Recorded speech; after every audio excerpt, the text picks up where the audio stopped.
Alizaliwa Novemba 20 msimu wa mwaka 1999 huko Kinshasa, DRC Congo. Nafasi yake uwanjani anacheza kama beki. Wako mabeki wengi kuwahi kutokea nchini Tanzania, lakini pia nje ya mipaka ya Tanzania. Nilijaribu kutafuta kumfananisha naye nikakosa kabisa, maana mwamba huyu ana uwezo wa kukupiga chenga, ana uwezo wa kutoa pasi zilivyokizi vigezo vya FIFA, ana uwezo wa kufunga magoli ya ajabu, sio tu magoli ya kichwa, hata ya miguu anafunga. Je, unajua mwamba huyu ni nani? Basi kaa kwa kutulia ili umfahamu kiundani zaidi.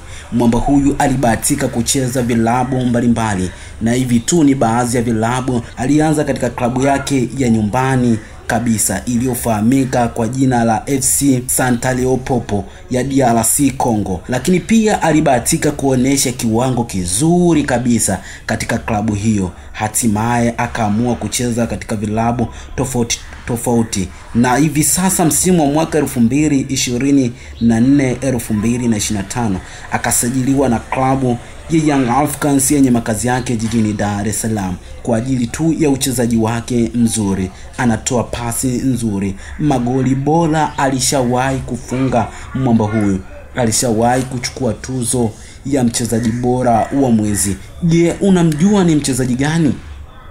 Usijali, mwamba huyu alibahatika kuitwa katika timu yake ya taifa, yani naizungumzia national team, kuanzia Agosti 28 msimu mwaka 2022. Na huyu si mwingine ni Shadrack Boka.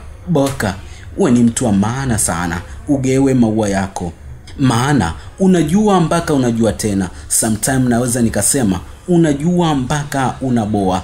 Kila lenye mwanzo halikosi kuwa na mwisho. Langu jina ni Razaki Mkuruma, mwandaaji wa makala hii na kuleta kwako.